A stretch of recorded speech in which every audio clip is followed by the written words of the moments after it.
आइए बच्चों, आज हम संचार साधन व उसका महत्व पढ़ेंगे। संचार साधन के अंतर्गत सूचनाओं का आदान प्रदान होता है। मनुष्य एक सामाजिक प्राणी है और उसे अपने व्यक्तिगत, पारिवारिक और सामाजिक जीवन में संचार की अत्यंत आवश्यकता होती है ना। संचार मतलब अपने जो सूचना है, खबर है, वो एक दूसरे तक पहुंचाना। प्रारंभ में मनुष्य स्वयं सूचनाओं व संदेशों को एक स्थान से दूसरे स्थान ले जाया करता था। बाद में घोड़ों, ऊंट, इनकी पीठ पर बैठकर संदेश ले जाया जाता था। इस कार्य के लिए कबूतर का उपयोग भी होता था। कबूतरों से भी चिट्ठी पहुंचाई जाती थी। संचार के साधन आज अत्यंत महत्वपूर्ण हो गए हैं। इनके महत्वपूर्ण होने के निम्नलिखित आधार है। पहला, देश के विकास कार्यक्रम और नीतियों के बारे में जनता में जागरूकता विकसित करना एवं राष्ट्र निर्माण के लिए। दूसरा है देश के आर्थिक विकास, सामाजिक संबंधों की प्रगति एवं सांस्कृतिक एकता में वृद्धि के लिए प्रोत्साहन देना। तीसरा है अंतर्राष्ट्रीय स्तर पर विभिन्न प्रकार के लोगों को एक दूसरे के निकट लाना, यह महत्वपूर्ण कार्य करना। अंतर्राष्ट्रीय मतलब जैसे अमेरिका में आज हम सीधे सीधे बात कर पाते हैं, है ना, तो इसके लिए भी संचार के साधन का उपयोग किया जाता है। घर बैठे विश्व की महत्वपूर्ण घटनाओं को पढ़ना और सुनना और देखना। विश्व के किसी भी कोने में अपने मित्र परिवार से बातें करना। हम आजकल ऑनलाइन और आजकल तो वीडियो कॉलिंग से बिल्कुल देखकर भी बात कर सकते हैं, भले ही वो कितनी भी दूर हो, 7 समुद्र पार हो, है ना, किसी भी जगह हो, तो ये बहुत आसान हो गया है। युद्ध, दुर्घटना, भूकंप, आपातकाल आदि घटनाओं के समय स्थिति का समाचार देना और शीघ्र राहत सामग्री भेजने की सहायता करना। यातायात सेवाओं में मदद करना। व्यापार के क्षेत्र में माल को खरीदने और बेचने में सहयोग देना। ये संचार के साधन के आधार हैं। अब हम पढ़ेंगे संचार के साधन कौन कौन से हैं। भारत में जनता के लिए संचार सेवा की शुरुआत 1837 में प्रारंभ हुई। संचार सेवा निम्नलिखित है वर्तमान में। पहला, डाक खाना। संचार के साधनों में डाक खाने का महत्वपूर्ण स्थान है। वर्तमान में देश में डाक खानों की संख्या 1,56,000 है। औसतन एक डाकघर 21 वर्ग किलोमीटर क्षेत्र में 6600 व्यक्तियों की अपनी सेवाएं देता है। बड़े शहरों को विशेष सुविधा देने के उद्देश्य से डाक वितरण व्यवस्था में निम्न प्रकार से बांटा गया है। जो बड़े शहर होते हैं वहाँ पे बहुत ज़्यादा चिट्ठी पत्री आती है जो सूचना देने के लिए, तो उसमें उन्होंने अलग अलग उसको बांट दिया। पहला राजधानी चैनल, फिर दूसरा मेट्रो चैनल, ग्रीन चैनल, व्यापारिक चैनल, थोक डाक चैनल। राजधानी चैनल भारत के सभी राज्यों की राजधानियों से इसे जोड़ा गया है। इसमें पीले रंग की पत्र पेटी कुछ निश्चित स्थानों पर राजधानी में लगाई जाती है। इसमें डाले गए पत्र कम समय में एक राजधानी से दूसरी राजधानी में पहुंच जाते हैं। दूसरा है मेट्रो चैनल। ये हल्के नीले रंग की पत्र पेटी होती है। ये 6 मेट्रो शहरों में लगाई हुई है, उनके लिए होती है। कोलकाता, चेन्नई, दिल्ली, मुंबई, बेंगलोर और हैदराबाद, ये बहुत बड़े शहर है, इसलिए इन्हें मेट्रो शहर कहते हैं। और उसके बाद एक ग्रीन चैनल। स्थानीय पत्रों के प्रेषण हेतु हर बड़े शहर में हरे रंग की पेटियां हैं, उन्हें ग्रीन चैनल बोलते हैं। फिर व्यापारिक चैनल। इसमें बड़े व्यापारिक घरानों व कंपनियों अपने पत्र सीधे डाकखाने में की खिड़की में जमा कर देते हैं, उन्हें गंतव्य स्थानों तक पहुंचाने का कार्य करते हैं। फिर थोक डाक चैनल रजिस्टर्ड 250 एवं वित्त रजिस्टर्ड 2000 से अधिक पत्र भेजने वाली संस्था छांटकर निश्चित डाकखानों में जमा कराती है। फिर पेरियोडिकल चैनल, अखबार और पत्रिकाओं को शीघ्र पहुंचाने के लिए यह चैनल है। इसके बाद हम देखेंगे स्पीड पोस्ट। इस सेवा का उद्देश्य प्राइवेट के कोरियर जैसा है। एक्सप्रेस पार्सल सेवा एक स्थान से दूसरे स्थान यह एकत्रित कर पहुंचाता है। फिर है ई पोस्ट। जिस उपभोक्ताओं के पास कंप्यूटर या इंटरनेट उपलब्ध है उन्हें यह सेवा प्राप्त होती है। ई बिल पोस्ट। विभिन्न सेवाओं के भुगतान की सुविधा एक ही स्थान पर उपलब्ध होती है, यह ई बिल पोस्ट कहलाती है। अब ये पहला हो गया डाकघर। अब दूसरा है तार। अमेरिका के थॉमस एल्वा एडिसन ने टेलीग्राफ का आविष्कार किया। इससे शीघ्र संदेश भेजे जाने लगे। इसके लिए खंभों पर टेलीग्राफ के तार स्थायी रूप से बांधा जाना जरूरी था। इन तारों द्वारा बिजली के माध्यम से संदेश एक स्थान से दूसरे स्थान भेजे जाते थे, इसलिए इसे तार कहते हैं। और इसका उपयोग सांकेतिक रूप में होता था। इसमें बड़ी बड़ी चिट्ठियाँ नहीं लिख सकते थे, संकेत में लिखते थे, बिल्कुल छोटी बात, है ना, जिससे सामने वाला समझ जाए। फिर उसके बाद तीसरा है दूरसंचार। टेलीफोन का आविष्कार संचार साधनों की महत्वपूर्ण घटना है। इसके द्वारा इंसान की आवाज़ तारों के माध्यम से दूसरे व्यक्ति तक पहुंचती है, इसलिए इसे दूरसंचार कहते हैं। भारत टेलीफोन की संख्या के आधार पर विश्व का 10वां सबसे बड़ा दूरसंचार नेटवर्क वाला देश है। और ग्रामीण सार्वजनिक टेलीफोन लगाए जा चुके हैं सभी दूर, और एक नगर से दूसरे नगर सीधे बात करने के लिए एसटीडी और एक देश से दूसरे बात करने के लिए आईएसडी की सुविधा भी उपलब्ध है। चौथा है इंटरनेट। इंटरनेट इंटरनेशनल नेटवर्क का संक्षिप्त नाम है।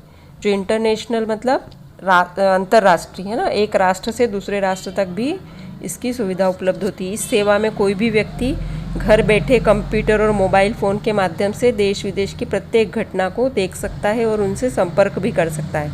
विश्व भर के लाखों कंप्यूटर सूचना केंद्रों से प्राप्त सूचनाओं व आंकड़ों को अपनी भाषा में सरलता से प्राप्त किया जा सकता है।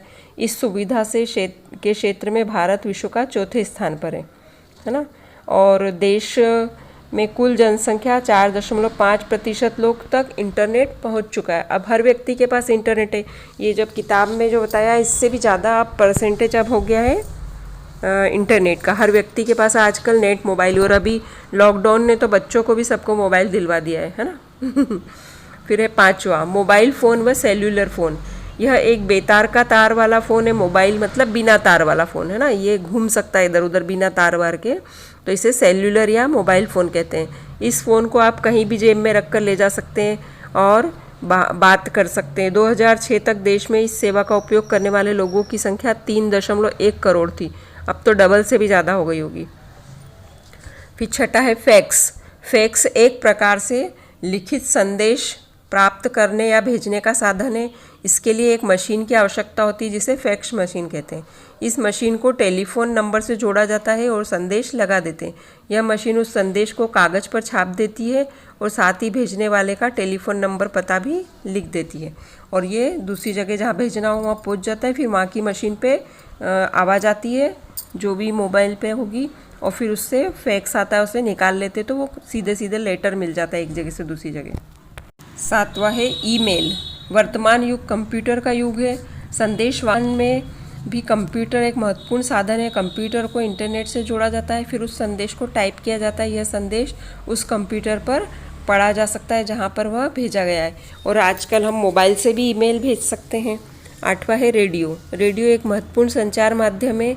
इसके द्वारा समाचार, घटनाएं, खेलकूद, कृषि, सूचना, वार्तालाप, मौसम, सुगम संगीत, शिक्षा, मनोरंजन कार्यक्रम सभी प्रसारित किए जाते हैं। भारत में 2 निजी ट्रांसमीटरों के माध्यम से मुंबई एवं कोलकाता रेडियो प्रसारण का श्री गणेश 1927 में हुआ था।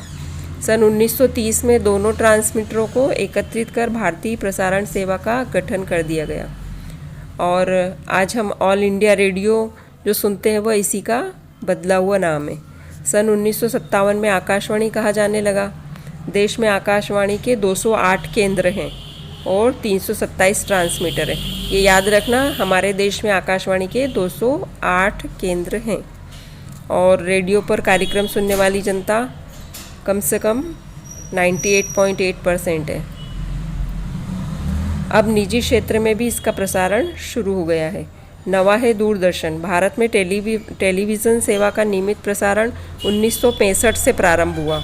1976 में इसे आकाशवाणी से अलग कर दिया था और दूरदर्शन नाम दिया, है ना, और इसका अलग संगठन बना, और 87% जनता अभी भी दूरदर्शन का कार्यक्रम देखती हैं। कार्यक्रम तैयार करने वाले केंद्रों की संख्या 20 है। 1976 में विज्ञापन सेवा प्रारंभ की गई। उसमें पहले सिर्फ प्रोग्राम आते थे, फिर उससे विज्ञापन से जोड़ा ताकि उससे आमदनी भी हो, उसे अच्छे से चलाया जा सके। फिर 1982 से दूरदर्शन ने रंगीन कार्यक्रमों का प्रसारण शुरू किया। DD1, DD2 चैनल दिल्ली से प्रारंभ किए गए। उसके बाद 11 क्षेत्रीय भाषाओं के उप चैनल चालू किए गए 1987 से। फिर 26 जनवरी 1989 दोपहर से यह सेवा प्रारंभ की गई, जिसमें 3 सभाएं संचालित करके सभी वर्गों के कार्यक्रम प्रसारित किए जाने लगे। खेल से संबंधित गतिविधियां, स्पोर्ट्स चैनल, गुणवत्ता शिक्षा तक पहुंचने वाले 2000 में डीडी ज्ञान दर्शन शैक्षिक चैनल आरंभ किए गए। अंतर्राष्ट्रीय दर्शकों को भारतीय सामाजिक, सांस्कृतिक, राजनीतिक एवं आर्थिक क्षेत्रों में नई जानकारी देने हेतु डीडी इंडिया चैनल प्रारंभ किया गया। दूरदर्शन के अनेक निजी चैनल भी हैं। अब 10वां है सिनेमा। सिनेमा जनसंचार का माध्यम, महत्वपूर्ण साधन है एवं देश के करोड़ों लोगों को मनोरंजन प्रदान करता है। और फिर 11वां है मुद्रण माध्यम। समाचार पत्र, साप्ताहिक, मासिक पत्रिकाएं संचार से मुद्रित साधन है, मतलब छपे हुए साधन है। इन्हें हम पढ़कर समाचार प्राप्त कर सकते हैं। 12वां है उपग्रह संचार। वैज्ञानिकों ने मानव के हितों की पूर्ति के लिए मशीनीकृत उपग्रह तैयार किए, जिससे इन्हें अंतरिक्ष में स्थापित किया गया रॉकेट के द्वारा, और इनसे मौसम, प्राकृतिक संसाधन, सैनिक गतिविधि आदि के मानचित्र और चित्र की जानकारी पृथ्वी तक भेज सकते हैं और इसे हम देख सकते हैं। इनका नाम है आर्यभट्ट, एप्पल, इनसेट, IR और इसी तरह कई कृत्रिम उपग्रह इस दिशा में प्रयासरत है। और अभी जो लॉकडाउन का समय है, इसमें हमारे लिए जो दूरसंचार और ये सब है संचार के साधन बहुत ही उपयोगी हो गए हैं। इसी के माध्यम से हमारी पढ़ाई हो रही है, मोबाइल से, टेलीफोन से और टीवी से, है ना। इसी के द्वारा बच्चे पढ़ाई कर पा रहे, थोड़ा बहुत शिक्षकों से जुड़े हुए हैं। तो ये बहुत ही उपयोगी है और इसका सदुपयोग करना चाहिए। इसका दुरुपयोग भी हो सकते हैं, इसलिए दुरुपयोग न करें और सिर्फ अच्छी शिक्षा प्राप्त करने के लिए इसका उपयोग करें। धन्यवाद।